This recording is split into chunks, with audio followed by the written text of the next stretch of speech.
Hello, welcome back to my channel. I saw Andrew at Andrew's Wizardly Reads do this tag on his channel last year, and I thought it was really fun. So I wanted to do it here in wintertime because it is the Winter Essentials book tag. I will leave Andrew's video in the description down below, as well as the creator of this tag if I can find them. So there are 12 questions, well technically 11. Okay, question number 1, crackling fire. Who is your favorite cold character who warmed up towards the end? I'm actually gonna say Prince Nikolai from The Princess by Lori Wick. This is my favorite contemporary romance I've ever read.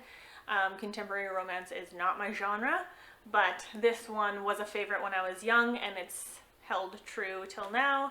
I reread it last year, I think, and I still love it. So this is just like a modern day fairy tale princess story where this regular girl, in a roundabout way, has to marry the prince. And in this situation, they don't even see each other before the wedding, and that can cause some issues after the wedding. And the prince is dealing with a lot of grief, so he is fairly cold to her in the beginning. But it's a really beautiful story and I love it, so I'm going to say Prince Nikolai. The next question is Snowflakes. What is a book that was full of unique characters? There's quite a few I could have gone with, but then when I really analyze unique, I'm like, well, like if there's a book with a grumpy guy and a silly person and a happy person and a depressed person, I mean, those are all like fairly typical personality traits and character traits, you know what I mean? So they're not that unique.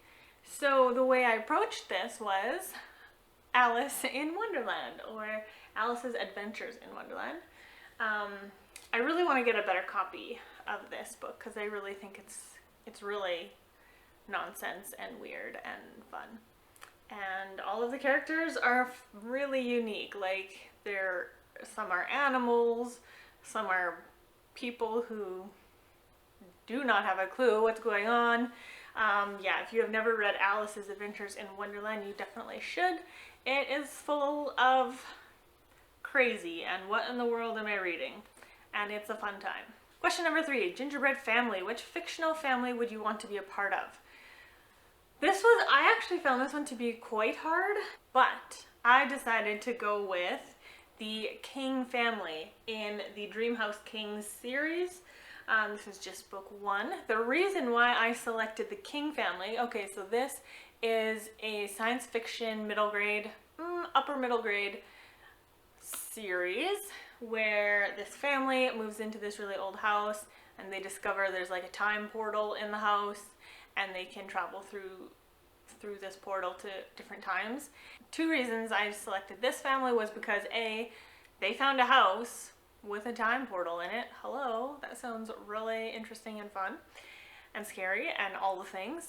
And number 2 is a couple of them get lost in time at different points in the series, but the whole family always bands together to try and find the person who's missing. And they go through a lot of scary situations to try and find the missing family member. And that just sounds like dedication and love and commitment, and that sounds good. So I would highly recommend this series. Question number 4, Blizzard. What is a book that had you confused the whole time? Okay.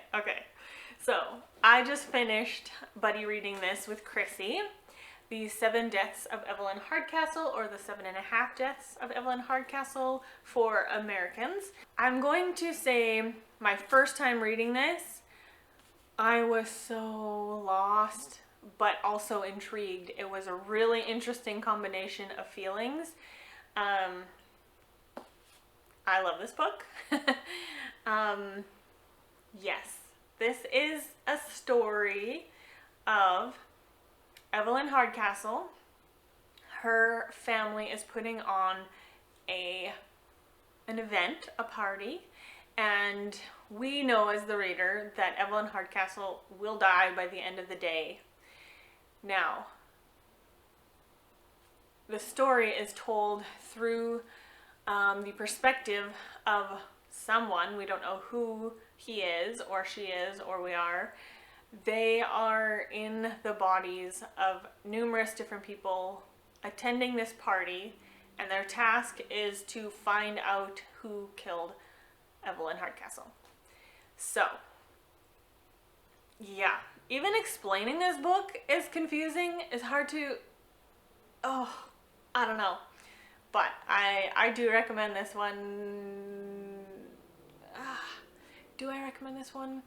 I think for the right person, I recommend this one a lot. Like, this is a really great book. But if this doesn't appeal to you, you're gonna hate it. You know what I mean? So, anyway, I'm gonna go with this one. The next question, number 5, gift giving. What is the last book that was gifted to you? I'm so excited to share with you guys that I got Letters from Father Christmas by J.R.R. Tolkien. And the beautiful Miriam gifted this to me, and I was so surprised and peached when I got this in the mail. Like, this is so beautiful, and I'm so thrilled, and I'm so thankful, Miriam, that you thought to bless me with a book. And this is just super precious, and I'm gonna love it always. And it goes on my Tolkien shelf. But right now I'm showing you guys. So yeah, this is the book I received most recently, and I really want to thank Miriam for this. Question number 6, Snowball. What is the biggest book you've ever read? Well, I mean, the Bible, right? I have read the whole Bible, so I would say that one. But if you're asking more of a fiction novel, I think according to Goodreads, it is The Count of Monte Cristo by Alexander Dumas. I don't think you pronounce the S at the end. Anyway, yeah, she's a chunker. This one, I feel like it should be over 1,000 pages, but it's not quite. I guess it depends what edition you have as well. But this is 875, and it's huge.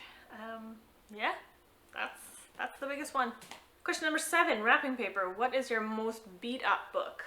Which is funny, on the heels of The Count of Monte Cristo, because it would probably have to be The Man in the Iron Mask. I mean, I do have some pretty beat up Tolkien books because I collect them, so this one's pretty beat up. But the reason I went with The Man in the Iron Mask is because this front is like completely bent, like totally. And also, let's see, how can I show you? And also, the cover is like totally coming off. So this is a very vintage copy, and when I read this book, I don't plan to read this edition. This is just for my collection. But I believe this is probably the most beat up book I have. Christmas lights. What is a book you own that has many colors on the cover? I mean, there were tons. Like, there's so many books that could fit. So I went with the I always want to call this the Dreamkeeper Saga, which I think is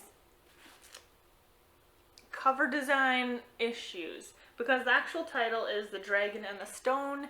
It's the series, The Dragon Keeper Saga. So I think that was a little bit not thought through, but regardless, this is such a beautiful cover, and it follows to the back, and it's just so gorgeous. But I mean, it does have quite a lot of colors. You can see they're not very vibrant colors, they're quite muted, but there's a lot of colors. So I'm gonna say that one counts. Question number 9, ice skating. What is a book that had a plot that was all over the place? I will apologize to Celestria right now because she loves this series, but I definitely felt that it was the, what is this series called? What's this series? Oh, there. Wars of the Realm series by Chuck Black. I'm going to read you my Goodreads review. I said, this trilogy feels kind of like a brain dump of ideas with little focus. Is it a story of a young boy dealing with grief, or a science experiment with a twist, or an inside look into spiritual realm of angels and demons, or espionage or corrupt government and secret CIA missions or of the biblical end times, it's just too much. So I think that fits pretty perfectly. Question number 10. Who is your favorite character of all time? Yes, you can only choose one. Well, too bad, so sad questionnaire. I'm picking two. I'm gonna go with The Hobbit because, I mean, Bilbo Baggins. I love Bilbo Baggins. I love him. Everything about him. Yeah. But also, this is a character that comes to my mind every time I think of my favorite character.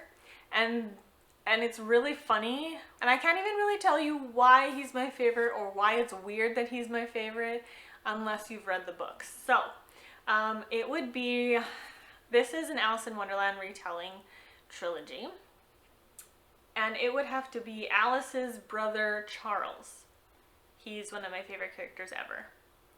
And if you've read this trilogy, let me know in the comments below so that I can finally talk to somebody about this kid because he's awesome. So yeah, anyway, I love Alice in Wonderland retellings and this is the best one that I've read so far. Last official question. The Star. What is a book you look forward to rereading each year? And I know I already talked about this book, but it's the only book that I reread every year. I don't reread a book every year other than this one. So, The 7 Deaths of Evelyn Hardcastle. I read this one, this year was my 3rd year. I reread this one every November. November is not significant to the story. It's just the first time that I read it was in November, and it's just become a tradition. So every November, I'm reading this story. And I listen to it on audiobook because it's in first person and I can't read first person books. So the audio narration is just, it's like a comfort zone for me. I don't know why. I love my time at Blackheath every winter. I just can't even describe to you how much I really love this story. So those are the books that I have selected for the Winter Essentials book tag. Now, the last question, I guess, is Snowball Fight. Tag 5 people. So I'll tag Bethany at Bethany Brings Books. I'm going to tag Chrissy and Celestria. Oshina at Oshina Gotta Read 'Em All. And Melanie at Melanie Killsby. So you guys should definitely do this tag and get this snowball rolling. It was a fun tag to watch and to film. I really liked the questions. They were a little bit different. And yeah, so I want to thank you guys again for watching and spending some time with me. I really appreciate it. I hope you have a lovely day and I will see you in the next video. Bye!